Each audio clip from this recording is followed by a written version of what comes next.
So, so I wanted to make a video, essentially laying out the groundworks of metaethics because I think it will be useful in going forward when I'm talking about other subjects in animal ethics, veganism, and yeah, I want to begin with effectively going slide for slide and just introducing what I have to show here. So. The point of the course is effectively going to be not to lay out a bunch of strange and difficult to sort of process moral theories, but rather I want to take more of the approach of, if in everyday discourse or debate, someone says something along the lines of that is wrong or we shouldn't do that, we can distinguish between what kind of claim they're making and what kind of claim they are not making. So if we go into the three layers of ethics, the three branches of ethics. The first of which is applied ethics. So this is the way that ethics shows itself. It reveals itself in, laws that are permitted or not permitted in regards to abortion, or even laws concerning animal rights, human rights. This is applied ethics, and its central question is eating animals wrong? Is lying wrong in certain circumstances in the practical world? Another way you can see applied ethics is practical ethics, the way that we apply our normative ethics. And normative ethics effectively is the branch of ethics concerning itself with what actually explains right and wrong and what we should and what we should not do. And when I say what theory, I mean there are many different types of normative ethics. Of course, some of the more common, popular ones you've probably heard of are consequentialism or utilitarianism. There's many different types: hedonic, act, rule, negative. There's many different types of utilitarianism. There's deontology, virtue ethics, care ethics, feminist ethics. Yeah, so lots of ways to go about it. And the one that we're primarily focusing on for now is metaethics, which is essentially all of the questions asked beneath the surface of these first two branches. So we have first order ethics, which is normative ethics, second order metaethics, and third order is applied ethics. So metaethics is dealing with what moral claims actually are, whether moral claims even exist, the truth or falsity of moral claims and propositions, whether they're just feelings or projections of our emotions, whether they're commands or duties or facts. So there are four central questions for us to kind of wrap our head around and to separate and disentangle. There's four components here, which when we're concerning metaethics, there is the semantic component, which is asking what moral sentences mean or even do.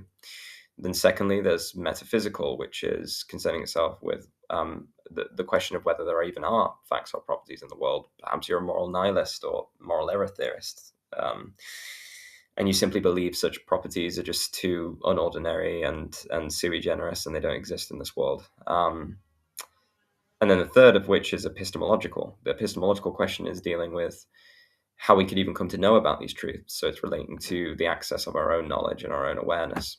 And then, of course, finally, there's the fourth, which is psychological. So this is dealing with, do moral facts or judgments themselves even move us to act? This is moral psychology.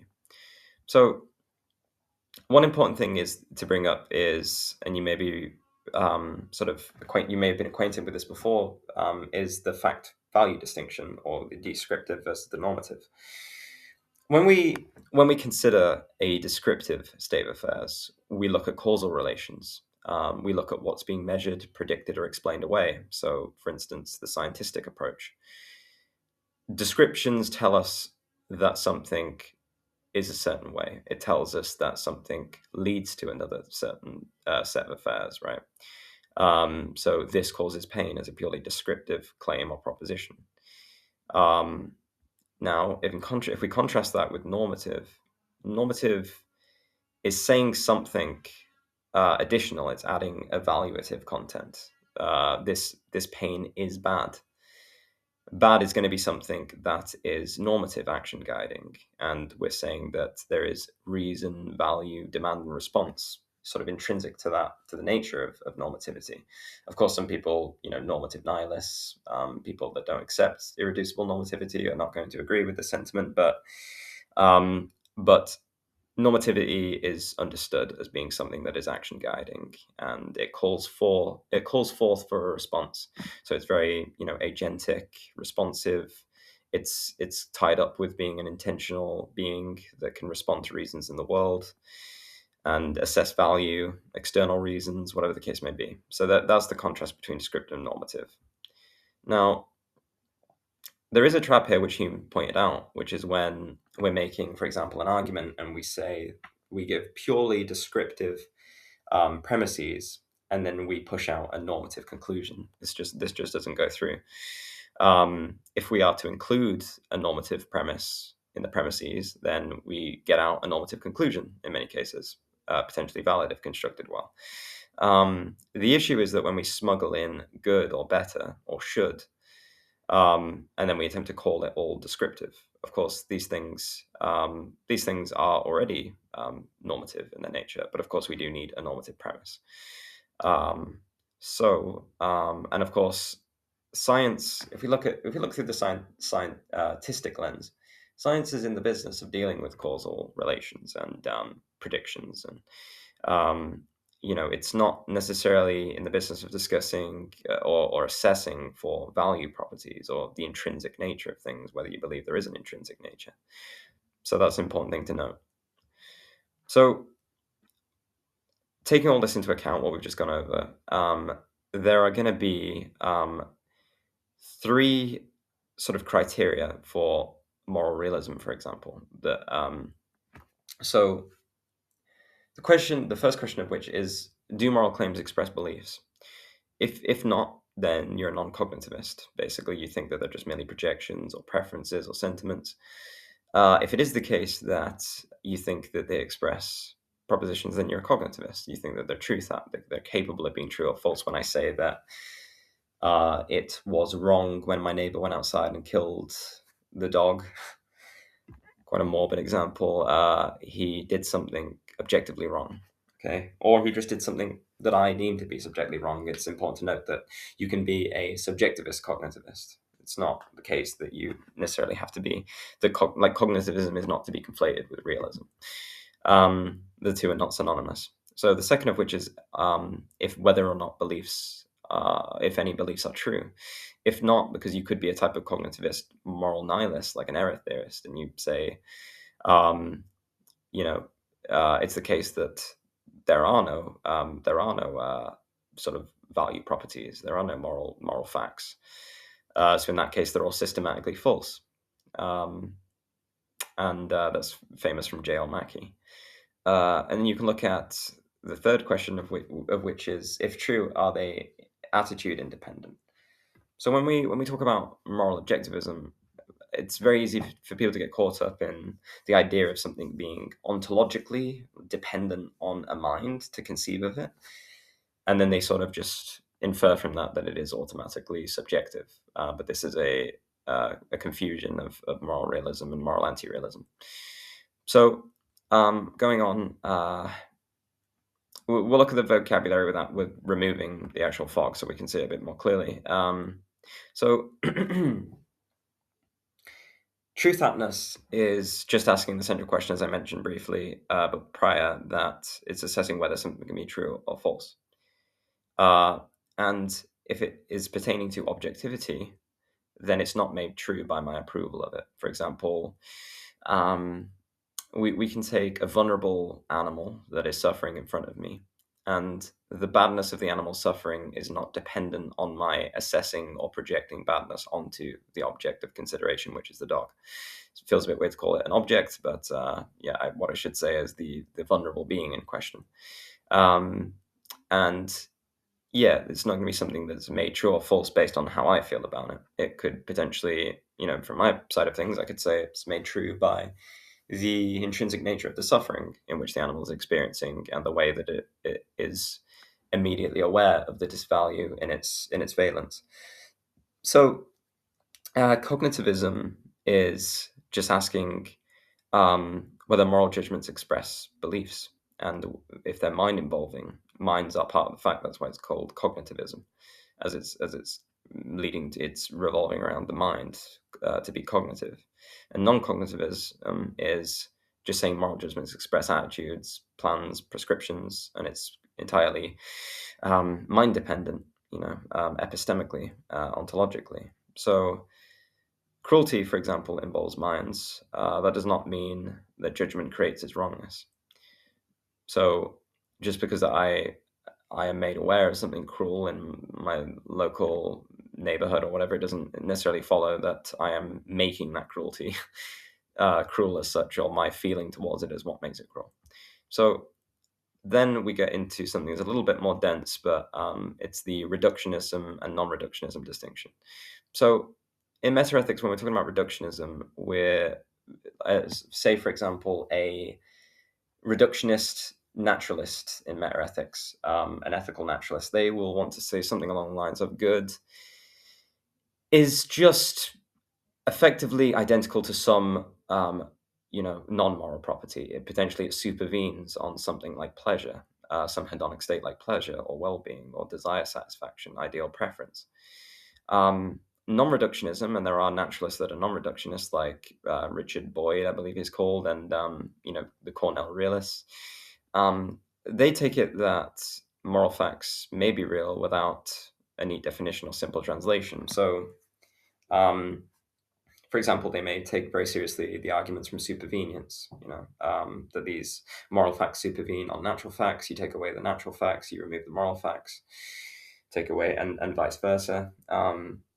And they're saying that there is something, special about normativity.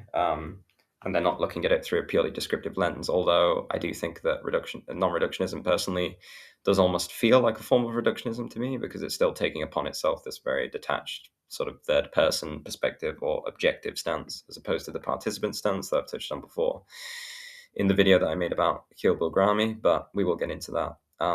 So the reason that this matters to take into consideration is that if X explains everything descriptive, we can still ask, but why is X good?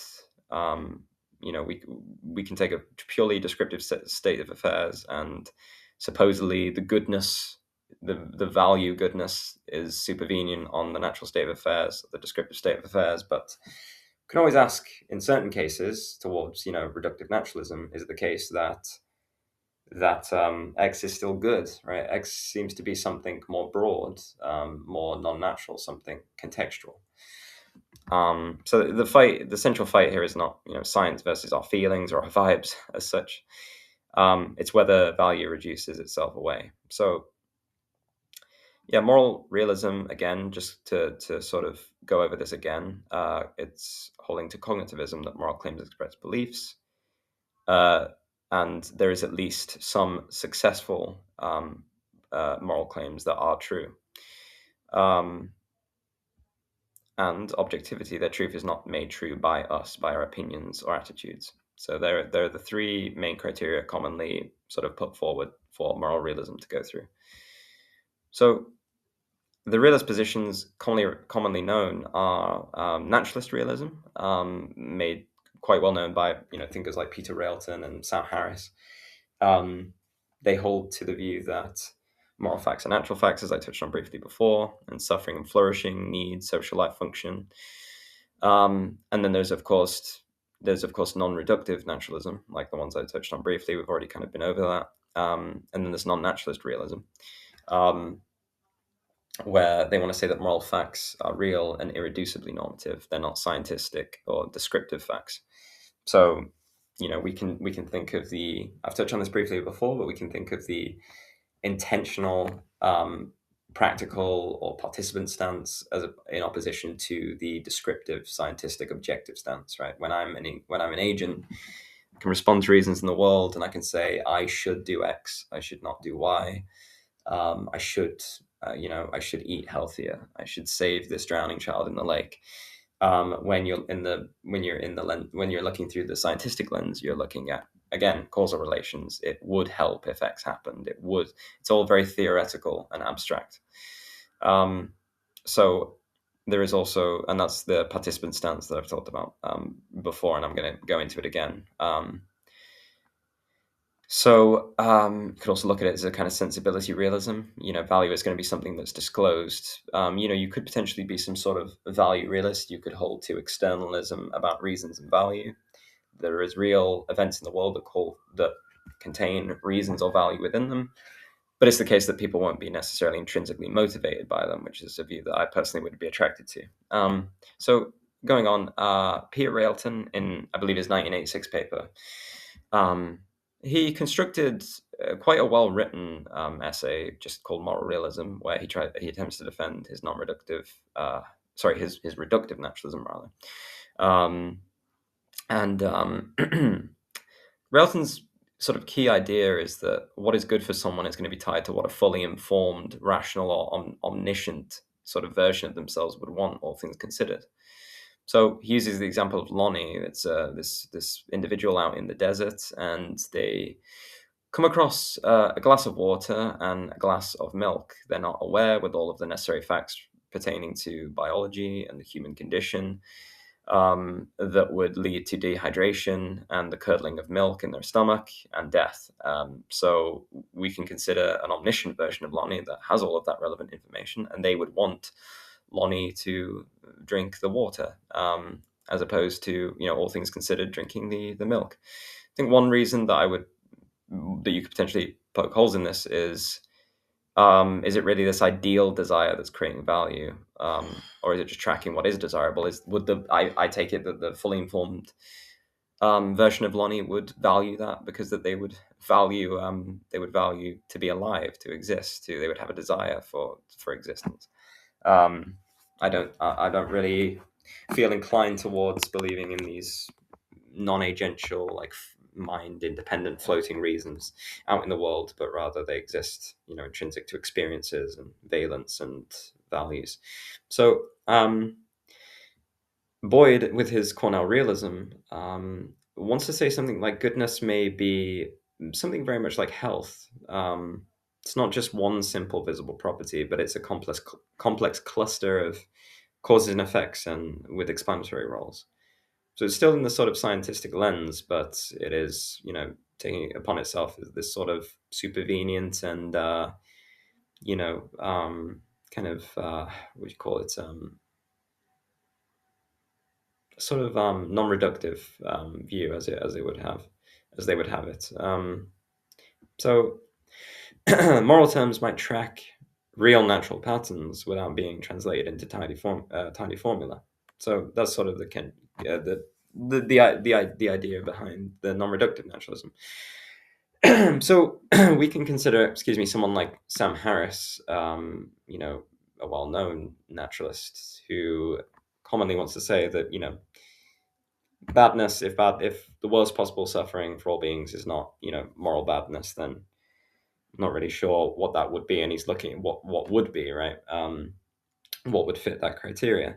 And I think that he's already smuggling in a lot of things that are inherently normative, and then attempting to, sort of bridge the Azor gap, or rather than bridging it, just thinking that we already start with these fundamental descriptive presuppositions that we derive value from, which I'm very skeptical of. But well-being is either descriptive data or already value loaded. So excuse me. The hard question is not going to be, can science measure well-being, but the hard question becomes, why is well-being the final moral standard? There are cases in which, if you don't take a kind of moral generalist view, but rather a more particularist account, pluralistic account, I think that well-being it's a very sort of thin notion, if anything, it's either thin or it's too broad. It's not really capturing anything meaningful in my mind. It's treating those two as synonymously. Sort of, I think it runs into Moore's open question argument. It's we can still ask, is X still morally good, right? So the non-naturalist realism side of things, I am having some problems with my throat right now, so I have to apologize. You have to accept my apology there. Um, the kind of non-naturalist realism views want to say that suffering being bad is not merely chemistry, but rather the point is not that we're saying that we want to take upon ourselves a completely anti-science view. The point is that we can't really just take a purely descriptive inventory, right? And it seems that to do that, um, we're ignoring the sort of evaluative features of these moral properties and rather just trying to squeeze out any evaluative property, and what we're left over with is purely descriptions, which we're smuggling in irreducible normativity.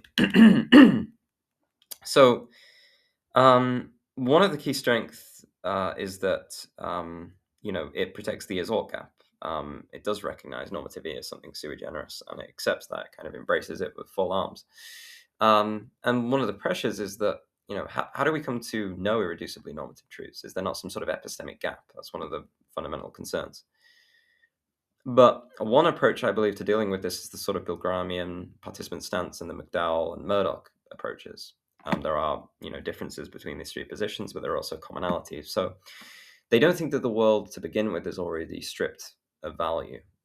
They think that, they don't think that we project value onto it with our psychological dispositions, but rather from inside the intentional agentic stance, from within our attention, our need, our relationships, our reactive attitudes, as P.F. Strawson would put it, things show up to us as cruel. Right? We see things to be kind or cowardly and honest. It's intrinsic to our being. We see things as degrading and beautiful and urgent because those real properties exist, and they exist. We don't need to necessarily reduce them, right? They're going to be irreducible. So cruel is not going to be something that's just merely a neutral description, and then we just merely say boo as the non-cognitivist or AJA would have it. But really, we're identifying real. We're identifying something through our attention. The evaluative content is in the seeing, right? We see someone suffering or drowning or having a very awful, depressed-filled day, and we recognize disvalue or value, and the normative response is constitutive of that. So again, now we're going to get into the participant stance, and I touched on this briefly in my Akil Bilgrami video, where I was breaking down the paper in which he wrote, inspired by P.F. Strawson's reactive attitudes, and he derived a kind of moral realism from that regarding to the participant stance, the intentional stance, you could call it, or the the as opposed to the sort of in conjunction with in opposition to the objective sort of scientific stance. So detached. So when we look at the detached stance, and we can think of science in this objective view, we look at brains and bodies and behavior and causes and effects. When we're looking through the agentic participant stance, we see that someone is suffering, and we see that this is cruel, and help is being called for. It's a kind of automatic response. The second is not going to be reduced to just some sort of description. It's a practical apprehension. So now, clearing that up, we want to go over to anti-realism. And it's important to say that anti-realism can't be construed in just one specific anti-realist position. There is non-cognitivism, and there's cognitivist forms of moral realism, moral anti-realism, and there are non-cognitive forms of moral anti-realism. Non-cognitivism, denies that moral claims are ordinary truth beliefs. They just think that they're expressions of attitudes and preferences and emotions. And error theory is that they're all systematically false. So they're actually cognitivists, but they think that they're all systematically false. It's kind of a type of moral nihilism. And then, of course, there's non-objectivism, which just allows that moral truths, they allow moral truth, but it depends on some sort of, mind standard dependent. It's mind standard dependent, or, it's relative to a culture, it's relative to an individual being. So it's true for me that I think that we should all like vanilla ice cream over chocolate ice cream for whatever reasons. That's true for me. It's not actually something I believe, but it's just an example. Of course, error theory, we touched on this briefly before. Error theory wants to say that moral claims try to report objective values, but there are no such values that exist. So it's merely a sort of impotent attempt. So when we get something like a statement like cruelty is wrong, it is aiming at being truth apps, but it fails in doing so. So, like a claim about witches or unicorns would fail to do so. There just is none of these properties in the world, such as witches or unicorns, as far as we can tell. A common reply would be if moral reasons are too weird, what about epistemic reasons? This could translate over to the epistemic field. So, and then of course non-cognitivism. We've already touched on that. This can be the text kind of cut off here, but it can be sort of understood through emotivism. That it's just emotions. Prescriptivism, they just prescribe actions rather, and expressivism, they're just expressing attitudes or plans. I don't see there are minor differences between these three, but honestly I never notice very substantive differences. um, and then of course there is just we could take cognitivist subjectivism as well and just say or non-cognitivist, it would be wrong is just I disapprove or I would rejective. And so moving on, it's important to distinguish between descriptive and metaethical relativism. So descriptive relativism says moral disagreement is deep and widespread as a matter of fact. Someone as a realist could accept this fact. I acknowledge that there are cultures that do deem, certain things to be moral or immoral, or in, prior to the 19th century in India, it was morally acceptable according to that culture, certain people within that culture, to burn the widow of a husband that had recently passed away. This was common practice, and that was just seen as something that was morally acceptable. Of course, we can accept that that was something that they believed in a sort of descriptive sense to be morally acceptable, but that doesn't necessarily translate to any normativity, or that we think that that it genuinely was morally good from their perspective.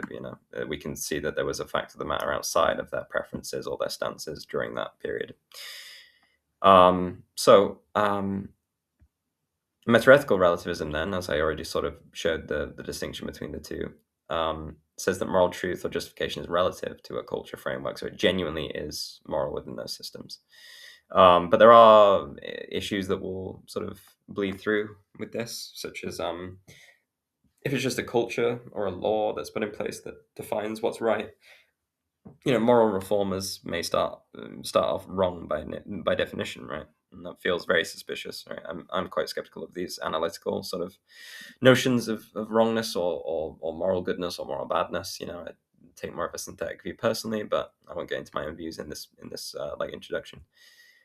Of course, then there's normative relativism as well, which is to say that we genuinely should tolerate other cultures. It's a normative claim, that we look, the cultures that mutilate children, that's good from their perspective. Sure, we should respect that. Of course, this is something that I personally reject as well. I don't think that that's acceptable.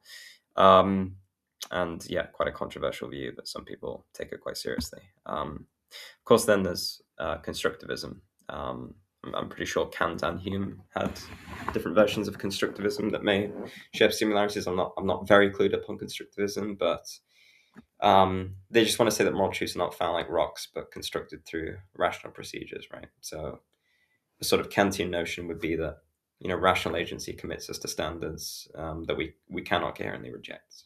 And of course, there's the view of moral particularism.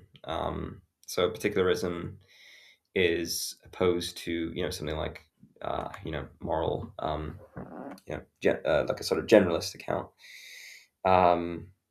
So it would be much more context sensitive, dependent on the any given like moral situation. Moral judgment may not depend depend on a supply of fixed principles. So, for instance, a feature that counts in favor in one context may count differently in another. And that's pretty intuitive to me. And this is going to be something that matters, because cruel or kind or to promise or to harm are not simple switches. They are dependent on the context. So there are some classical arguments to mention, and some of those being the open question argument. I touched on that briefly. Moore's open question argument. You can always I think that, though, for today, before we go over these classic responses, the argument from queerness from J.R. Mackie and Moore's open question argument, Frege Geach, um, I think I may actually end this video for today. I think we've been over quite enough for it to be digestible, and probably just leave it at the common mistakes that I believe I touched on. The first of which, cognitivism is not necessarily realism; they're not synonymous. Two is to say that mind involving is not mind dependent. Three is that science can reform ethics without replacing normativity. Um, and the fourth of which is disagreement is evidence, not a magic proof. So um, there we go. So I think I'll leave that up for today. This is the first sort of session I will make. I will probably go on to make more and cover common responses, talk more about the participant stance perspective from Akil Bulgrami, go into more of Iris Murdoch's work and animal rights. So yeah, that's all for today, and I hope you enjoyed. Leave a comment below if you have any comments, considerations, or criticisms, and yeah, thanks.